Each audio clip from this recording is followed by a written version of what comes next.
Me di cuenta de que ya estaba endeudada en cuanto me miré al espejo y me sentí culpable por querer reconocerme. La noche en que esta historia empezó de verdad, estaba sola en un baño prestado, con la luz zumbando débilmente en el techo, el pulso tan fuerte que lo sentía en los oídos. El cardigan de otra persona colgaba de mis hombros, suave, demasiado suave, y el espejo me devolvió una imagen que me dejó sin aliento. No fue la sorpresa lo que me paralizó, fue el alivio, de esos peligrosos, de esos que se sienten como si la verdad llegara sin permiso. No siempre supe cómo llamar a esa sensación.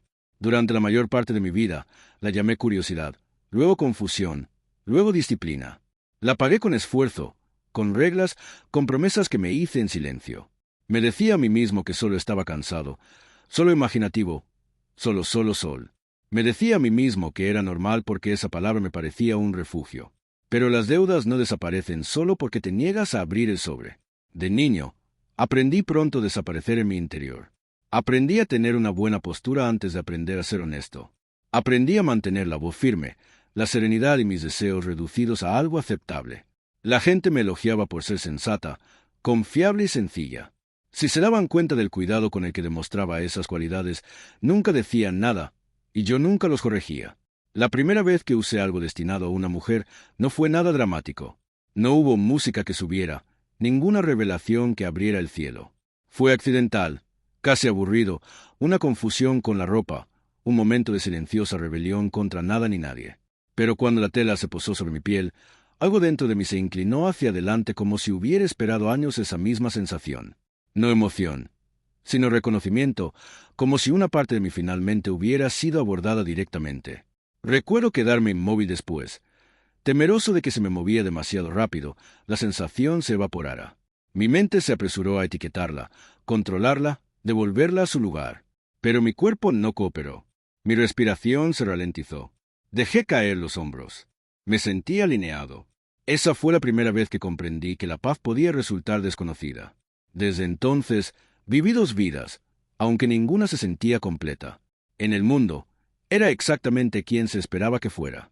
En mi interior, cargaba con un creciente cúmulo de momentos que no me permitía experimentar plenamente. Cada mirada se prolongaba demasiado. Cada decisión personal se sentía como un saldo pendiente. Me decía que lo saldaría más tarde, cuando las cosas fueran más sencillas, cuando fuera más valiente, cuando pudiera afrontar las consecuencias. Pero la identidad cobra interés. Los cambios comenzaron sutilmente, como suelen ocurrir con las verdades emocionales. Me volví hiperconsciente de los espejos, de las siluetas y las ventanas, de cómo la ropa moldeaba no solo mi cuerpo, sino también mis pensamientos. Noté lo diferente que me movía cuando estaba sola, como mis gestos se suavizaban cuando nadie me veía. No eran decisiones, eran instintos que afloraban tras años bajo el agua. La tensión no era solo interna. Me seguía en conversaciones, en salas llenas de gente que solo me conocía por la versión que presentaba. Cada cumplido parecía un poco fuera de lugar. Cada suposición, un malentendido silencioso que no corregí. No mentía del todo. Solo estaba ocultando el contexto. Pero el peso de esa omisión se hizo más pesado con el tiempo. La primera vez que alguien casi se dio cuenta, mi corazón latió tan fuerte que pensé que me delataría. Un comentario sobre mi postura, una broma sobre mi sensibilidad. Nada cruel, nada hiriente, pero fue como un disparo de advertencia. Me reí como siempre, pero la risa me sonó hueca incluso a mí. Empecé a comprender lo frágil que era mi malabarismo. Lo que más me asustaba no era el rechazo, era la confirmación. El miedo a que, si me dejaba llevar demasiado por esta verdad, no podría volver atrás.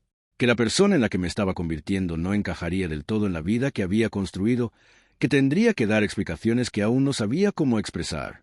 Y, sin embargo, la atracción se intensificó. Empecé a permitirme pequeños permisos, ropa neutra que me hacía sentir un poco diferente, cambios en mi apariencia que nadie podía identificar con exactitud. Cada cambio me traía comodidad y temor, como acercarse a una cornisa solo para sentir la altura. Me dije a mí misma que estaba experimentando. Aún no admitía que lo recordaba. La noche en el baño prestado no era la primera vez que cruzaba esa línea, pero sí la primera vez que no podía fingir que era temporal. Miré mi rostro, suavizado por la luz, enmarcado por decisiones que una vez me había prohibido, y algo cambió para siempre. No vi un disfraz. Vi una pregunta que ya no podía ignorar. ¿A quién le estoy pagando esta deuda? La respuesta llegó silenciosa y sin dramatismo a mí mismo, a cada versión de mí que aprendió a esperar pacientemente en la oscuridad. La verdad, la seguí posponiendo porque no encajaba con el plan de vida que había planeado. No sabía entonces cuán alto sería el costo ni cuán público se volvería el pago. Solo sabía que dar marcha atrás sería más caro que seguir adelante. Y esa constatación, aterradora, tranquilizadora, innegable, fue el primer paso real que di hacia la plenitud. Para cuando acepté la existencia de la deuda, ya había empezado a pagarla sin darme cuenta. Empezó con una consciencia que me seguía a todas partes, como un eco silencioso de mí mismo caminando medio paso atrás. Noté cómo mis emociones afloraban más rápido que antes, como la alegría y la incomodidad llegaban con mayor intensidad. Ya no podía callarme. Cuando algo no iba bien, resonaba en mi interior como una campana que se negaba a silenciarse. Cuando algo parecía correcto, me asustaba con su claridad.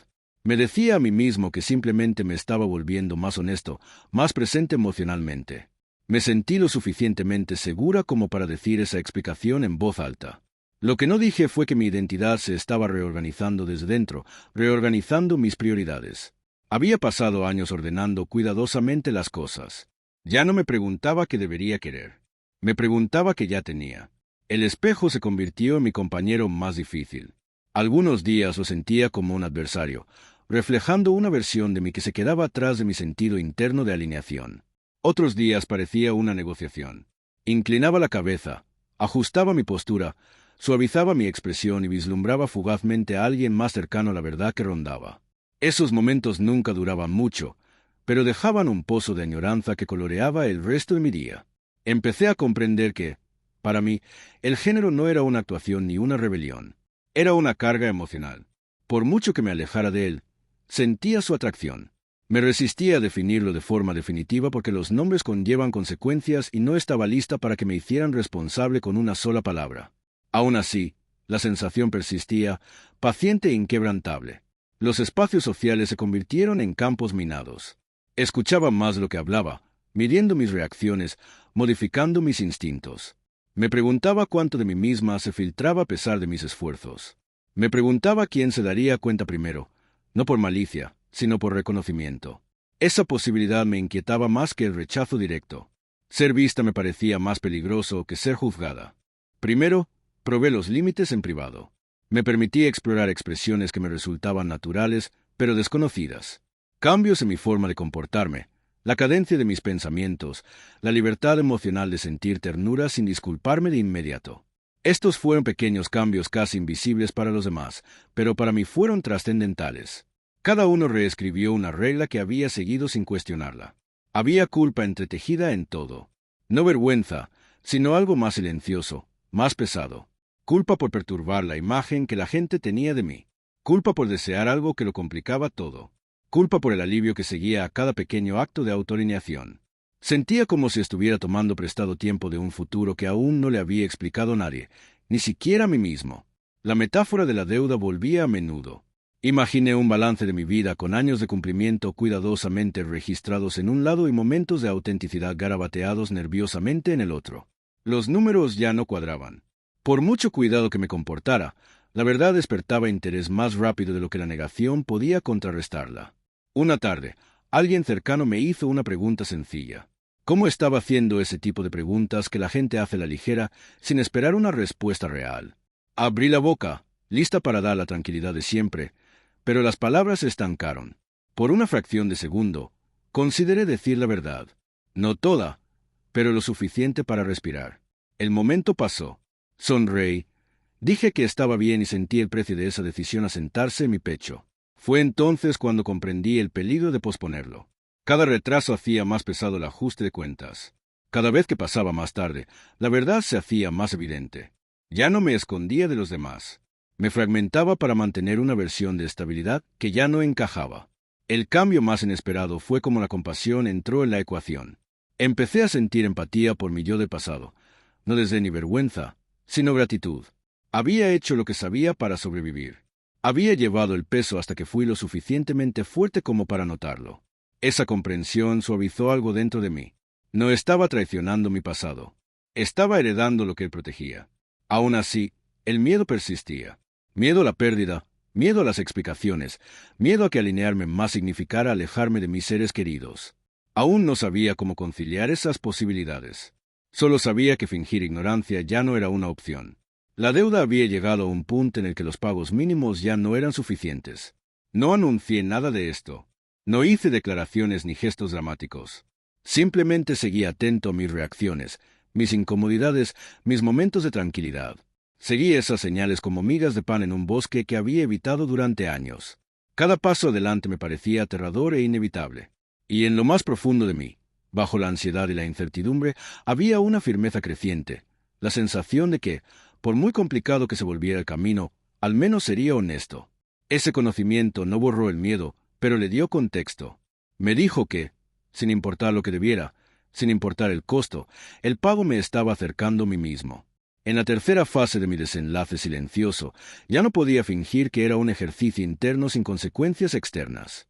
El mundo había comenzado a reaccionarme de manera diferente, aunque nadie pudiera explicar por qué. Las conversaciones cambiaron de tono. La gente se detenía en mis palabras como si escuchara algo oculto. Noté pausas donde antes no las había, miradas que se quedaban demasiado tiempo. Nada evidente, nada demostrable, pero suficiente para hacerme consciente de que lo que fuera que estaba cambiando en mi interior comenzaba a repercutir en el exterior. Tomé plena consciencia de mi cuerpo, no de forma crítica, sino observacional. Sentía la tensión en mis hombros, como ciertos movimientos parecían forzados mientras que otros parecían fáciles. Noté cómo ocupaba el espacio, cómo instintivamente me hacía más pequeño en momentos de vulnerabilidad y me sentía extrañamente poderoso cuando dejaba de corregir ese instinto. No eran afectaciones, eran verdades que afloraban tras años de represión. No me desperté una mañana y decidí transformarme. Esa narrativa es demasiado simple, demasiado limpia. Lo que ocurrió, en cambio, fue una lenta recalibración. Dejé de luchar contra ciertos impulsos. Me permití elegir la comodidad por encima del conformismo de maneras invisibles para la mayoría, pero monumentales para mí. La forma en que elegía la ropa por cómo me hacía sentir, en lugar de por cómo reflejaba mi rol.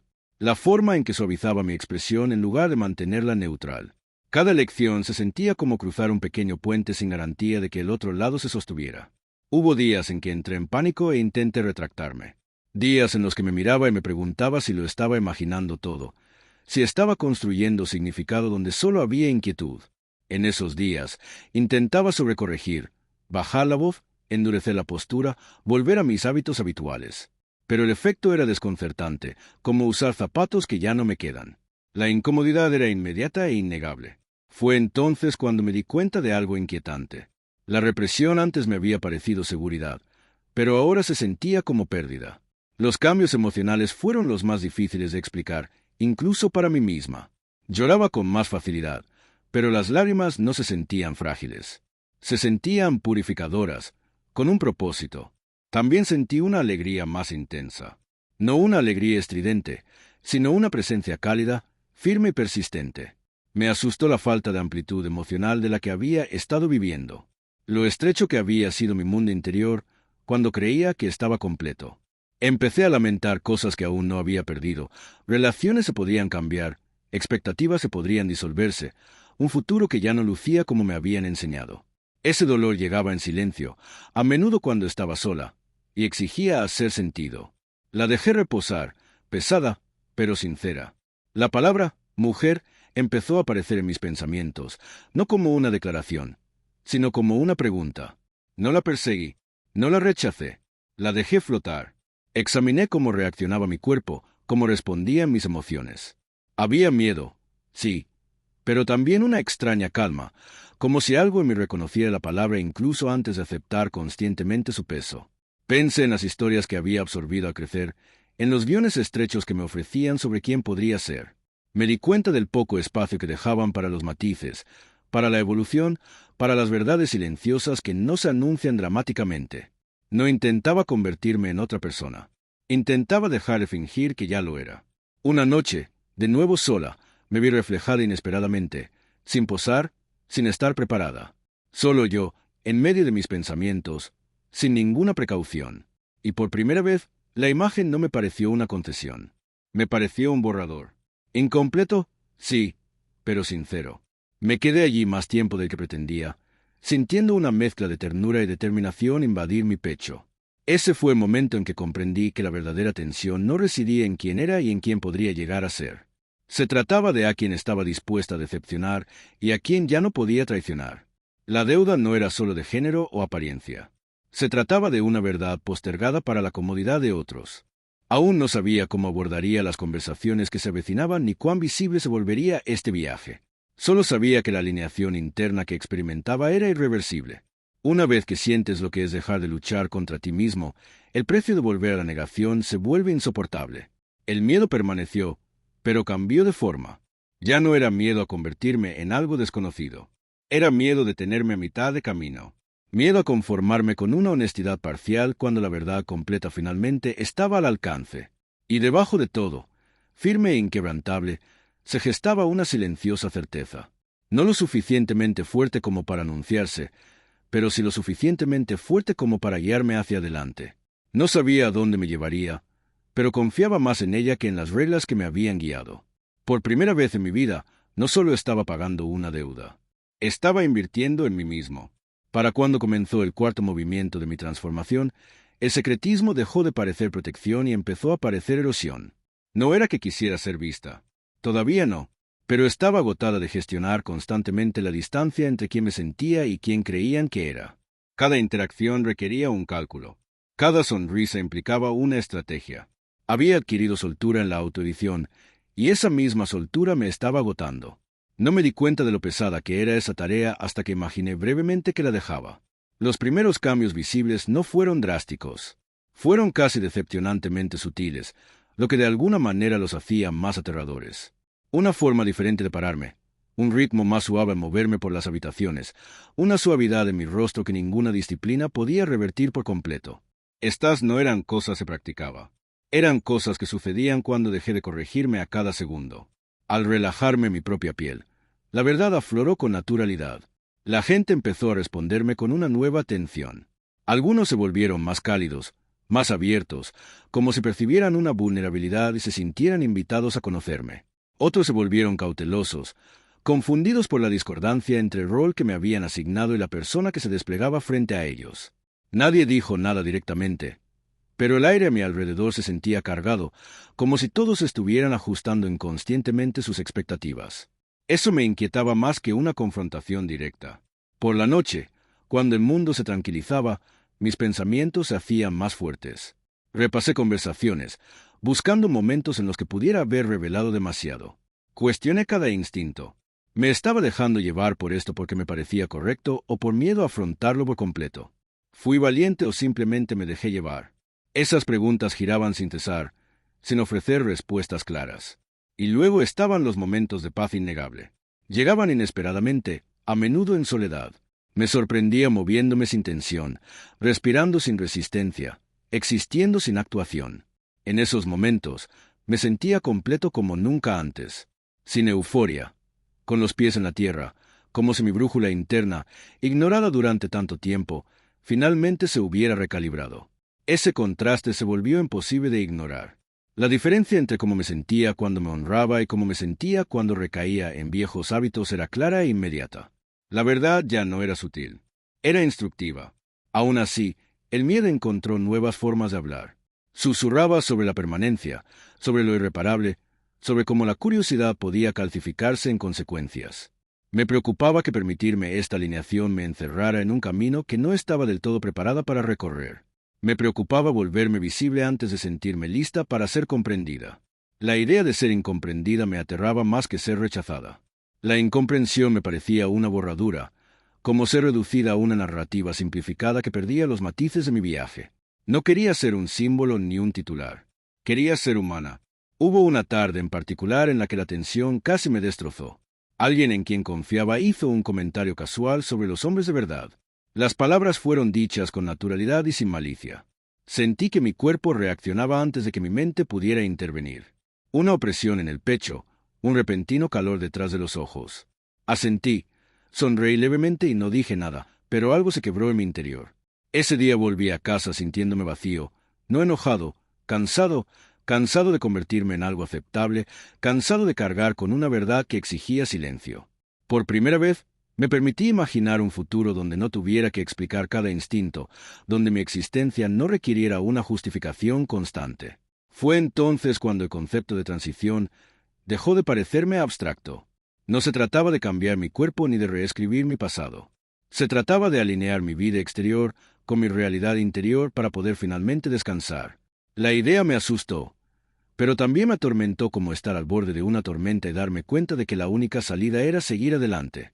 No me apresuré a tomar decisiones. Me senté a pensar en la idea, la examiné desde todos los ángulos, dejé que mis miedos hablaran sin dejar que me dominaran. Investigué en silencio, reflexioné profundamente y escuché a esa parte de mí que había esperado tanto tiempo para ser reconocida.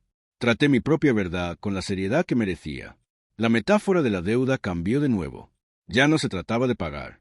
Se trataba de responsabilidad, de cuidar a la persona en la que me estaba convirtiendo con la misma diligencia con la que antes me había dedicado a ocultarla. Empecé a comprender que la autenticidad no es ruidosa. No se anuncia con certeza ni confianza. Llega con suavidad, con insistencia y solo pide que dejes de fingir que no está ahí. Y una vez que le respondes, aunque sea en voz baja, todo lo transforma. Ya no estaba en el umbral por curiosidad. Estaba allí porque dar marcha atrás era como abandonarme. Para cuando crucé lo que ahora considero el quinto tramo de este viaje, la pregunta ya no era si cambiaría, sino cuánta verdad estaba dispuesto a aceptar de una vez. Sentí una extraña calma, la que sigue a una larga discusión interna que finalmente llega a un veredicto.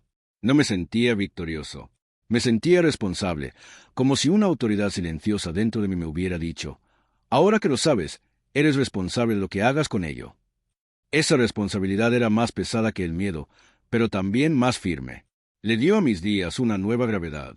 Empecé a notar cuánta energía había estado gastando en mantener las apariencias, las expectativas, la coherencia con una versión de mí misma que ya no existía. Cuando solté ese esfuerzo, me sentí más ligera, casi desorientada. Había un espacio en mis pensamientos con el que al principio no sabía qué hacer. Silencio donde antes estaba la automonitorización. En ese espacio surgió la reflexión.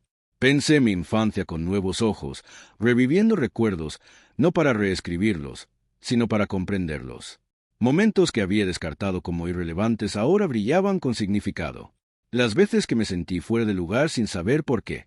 La envidia que confundí con admiración. La comodidad que sentí en la ternura, en la apertura emocional, en roles que sutilmente me disuadieron de asumir. Nada de eso parecía una prueba. Parecía contexto. Los cambios corporales, reales o percibidos, adquirían un significado emocional, incluso cuando eran sutiles. Noté cómo mi rostro parecía más expresivo cuando dejaba de protegerlo, cómo mi postura cambiaba al permitirme moverme con naturalidad, cómo mi reflejo, aunque seguía siendo familiar, se sentía menos conflictivo. Ya no me observaba a mí mismo. Me estaba encontrando conmigo mismo. Esto me aterrorizaba de maneras inesperadas. No porque los cambios se sintieran mal, sino porque se sentían lo suficientemente correctos como para confiar. Confiar en mí mismo nunca había sido mi fuerte. Siempre me había apoyado en reglas, estructuras, validación externa. Dejar que mi sentido interno de alineación me guiara era como adentrarme en la niebla sin un mapa. Y, sin embargo, la niebla no estaba vacía. Era silenciosa. Era paciente. La primera decisión deliberada que tomé, una que se sintió innegablemente intencional más que exploratoria, me dejó temblando después. No por drástica, sino por honestidad. Recuerdo estar sentado con la réplica, esperando a que el arrepentimiento me invadiera. No lo hizo. Lo que llegó, en cambio, fue un alivio profundo y desconocido, como soltar una carga que no sabía que aún llevaba encima. Ese alivio me asustó más que el pánico, porque el alivio implicaba permanencia. Con el paso de los días, la voz interior que antes había descartado como intrusiva se hizo más clara, más amable. No exigía rapidez ni certeza. Exigía constancia. Me pidió que no me abandonara cuando las cosas se pusieron incómodas. Esa voz no sonaba a rebelión. Sonaba a preocupación. Socialmente, la presión aumentó. Podía sentir preguntas no formuladas formándose a mi alrededor. Algunas personas se distanciaron sin saber cómo ubicarme. Otras se acercaron, respondiendo intuitivamente a mi mayor apertura. Aprendí cuánto de la conexión humana depende de la autenticidad más que de la familiaridad. Cuanto más real me volvía, más polarizadas se volvían las reacciones. Esa polarización me obligó a reconsiderar mi postura. Había pasado tanto tiempo intentando ser universalmente aceptable que nunca me había preguntado si ese objetivo era siquiera justo para mí o para los demás. Empezaba a comprender que ser conocido siempre conlleva el riesgo de ser malinterpretado. Evitar ese riesgo me había costado años. Había noches en vela, con el corazón acelerado, imaginando conversaciones que aún no había tenido. Practicaba explicaciones mentalmente, intentando condensar algo vasto y personal en algo digerible. Todo intento me parecía insuficiente. La verdad se negaba a ser un simple cliché. Era una experiencia vivida, no un eslogan. Lamenté eso. Lamenté la sencillez que nunca volvería a tener. Pero también reconocí que la sencillez siempre había sido una ilusión. Mi vida solo parecía sencilla desde fuera. Por dentro, había sido un laberinto. El cambio más profundo durante este periodo no fue físico ni social. Fue ético. Empecé a ver la autotraición como una forma de daño. No dramático ni malicioso, sino acumulativo. Cada vez que me negaba la honestidad, reforzaba la creencia de que mi vida interior era menos importante que la comodidad de los demás. Una vez que lo vi claro, no pude dejar de verlo. La deuda de género, como llegué a concebirla, no era algo que pudiera saldar con un solo acto o declaración. Era una serie de decisiones, cada una de las cuales me preguntaba si seguiría priorizando la seguridad sobre la verdad. No siempre elegía la perfección. Dudé, retrocedí. Dudé, pero ya no desaparecí. Y creo que ese fue el punto de inflexión. No cuando gané confianza, no cuando me sentí segura, sino cuando dejé de desaparecer de mi propia vida. En la sexta etapa de este desarrollo, comprendí que lo más difícil ya no era convertirme en mí misma. Era permitir que ese yo existiera en relación con los demás. Hasta entonces, el viaje había sido en gran medida interno, una negociación entre el instinto y el miedo. Ahora exigía traducción, presencia, la disposición a ser percibido sin un control total sobre la narrativa. Había pasado tanto tiempo cuidándome que la idea de ser interpretado libremente me parecía casi temeraria. La primera vez que permití una grieta en mi armadura, no fue planeado. Ocurrió en un momento de fatiga, cuando simplemente no tenía la energía para redirigir una conversación o suavizar una reacción. Alguien notó mi vacilación, mi cuidado al expresarme, mi forma de parecer presente y ausente. Me preguntaron si algo estaba cambiando. Sentí el pulso en la garganta. Podría haber desviado la mirada. Lo había hecho 1000 veces, pero algo dentro de mí, más fuerte que el miedo, más silencioso que el coraje, me decía que no. No confesé nada. No expliqué mi identidad con claridad. Simplemente dije que me estaba descubriendo a mí mismo y que importaba más de lo que había dejado ver. El mundo no se acabó. La respuesta fue imperfecta, una mezcla de confusión y preocupación, pero no cruel. Y en esa reacción imperfecta, sentí que algo se aflojaba dentro de mí. Me di cuenta de que me había estado preparando para una catástrofe cuando lo que me aguardaba era incertidumbre. Aprendí que se podía sobrevivir a la incertidumbre. Esa pequeña verdad me animó. Empecé a permitirme vivir con menos disculpas. Dejé de minimizar mis emociones preventivamente. Dejé que el silencio se mantuviera donde antes lo llenaba de consuelo. Fueron cambios sutiles, pero transformaron el tono de mis interacciones. Ya no pedía permiso. Le informaba al mundo con delicadeza que ya no era invisible para mí. Externamente, los cambios se hicieron más notorios. No porque los anunciara, sino porque la alineación tiene una forma de irradiar hacia afuera. Mis expresiones se volvieron más libres. Mi voz encontró un ritmo más natural. Noté cómo mi reflejo parecía suavizarse, no por esfuerzo, sino por facilidad. La tensión que una vez se había grabado en mi postura se liberaba lentamente.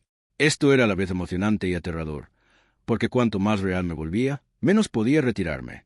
No podía fingir que era una fase o un experimento.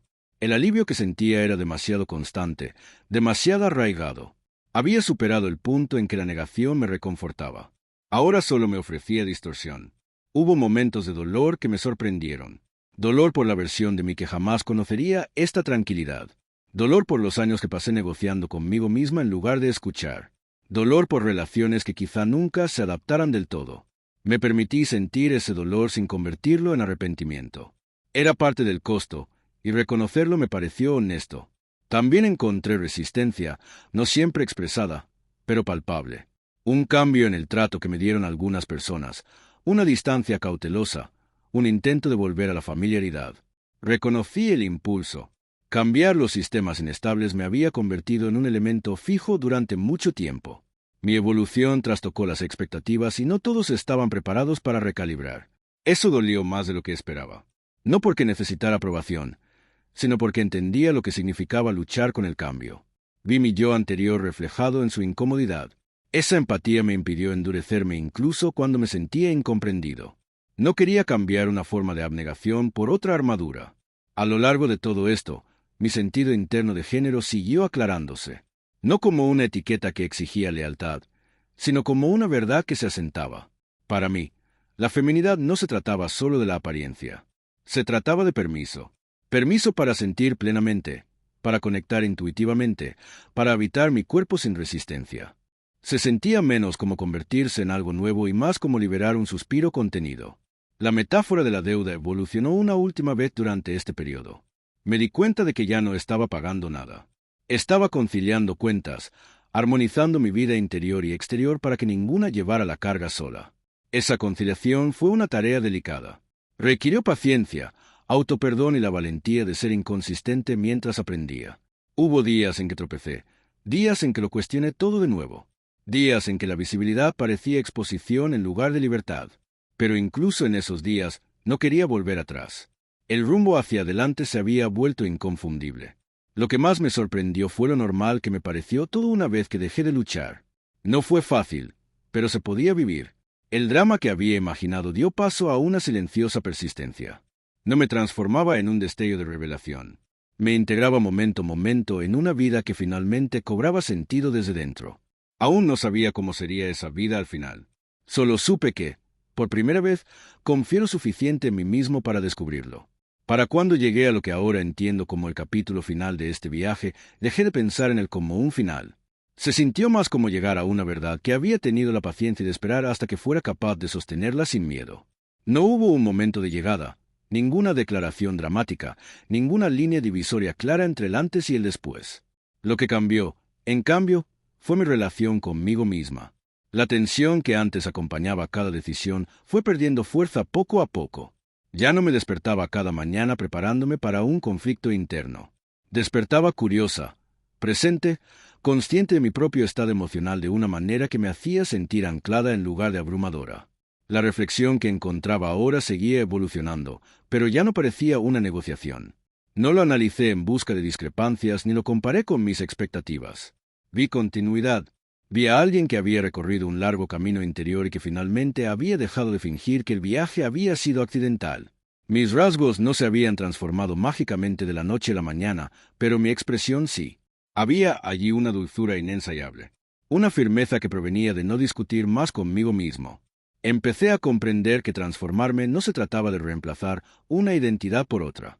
Se trataba de honrar la línea que me unía, la verdad emocional que había existido mucho antes de que yo la expresara con palabras. El niño que había sido no se borró. Se sintió aliviado. Había llevado el peso hasta que estuve lista para soltarlo. Vivir más abiertamente no lo resolvió todo. Algunas relaciones se asentaron, otras se volvieron más silenciosas. Algunas se desvanecieron por completo. Esa pérdida dolió, pero no me dejó tan vacía como alguna vez temí. Aprendí que el duelo se puede superar cuando no va acompañado de abnegación. Podía lamentar lo que había cambiado sin desear volver a ser más pequeña. Lo que más me sorprendió fue la frecuencia con la que recibí una comprensión inesperada. No una aceptación universal, nada tan simple, sino momentos de conexión genuina que se sintieron más profundos que cualquier otra cosa que hubiera conocido antes. Cuando hablaba con honestidad en lugar de a la defensiva, la gente respondía a mi humanidad. Incluso la confusión se suavizaba cuando no la alimentaba el secretismo. Dejé de pensar en la feminidad como algo que tenía que justificar. No era una actuación ni un destino. Era un ritmo que finalmente me permití seguir. La forma en que escuchaba, la forma en que expresaba cariño, la forma en que habitaba las emociones sin disculparme. Estos no eran rasgos nuevos. Eran rasgos recuperados. El concepto de deuda de género también se desvaneció. No porque se pagara en su totalidad, sino porque lo entendí de otra manera. La deuda nunca se había tratado de deberle algo al mundo. Se había tratado de retener algo para mí. Una vez que dejé de hacerlo, el balance se equilibró naturalmente. No hubo un cierre drástico de cuentas, solo un equilibrio. Ahora, al mirar atrás, no veo una vida dividida por una sola revelación. Veo un largo camino de valentía silenciosa, de escuchar cuando habría sido más fácil ignorar, de elegir la integridad sobre la comodidad una y otra vez hasta que la integridad se convirtió en comodidad. Veo a alguien que aprendió que la seguridad basada en el autoborramiento no es seguridad en absoluto. Si esta historia tiene una verdad que vale la pena compartir, es que esta identidad no exige certeza para ser válida. Solo pide honestidad. Y la honestidad, incluso cuando complica las cosas, tiene la capacidad de simplificar el alma. No he terminado de transformarme. No creo que ninguno de nosotros lo haya hecho. Pero he terminado de desaparecer. Vivo ahora con la comprensión de que mi verdad no es una disrupción. Es una continuidad, una promesa que finalmente cumplí. Y cuando me veo reflejado estos días, inesperadamente desprevenido, ya no siento esa vieja culpa por querer reconocerme. Siento gratitud por finalmente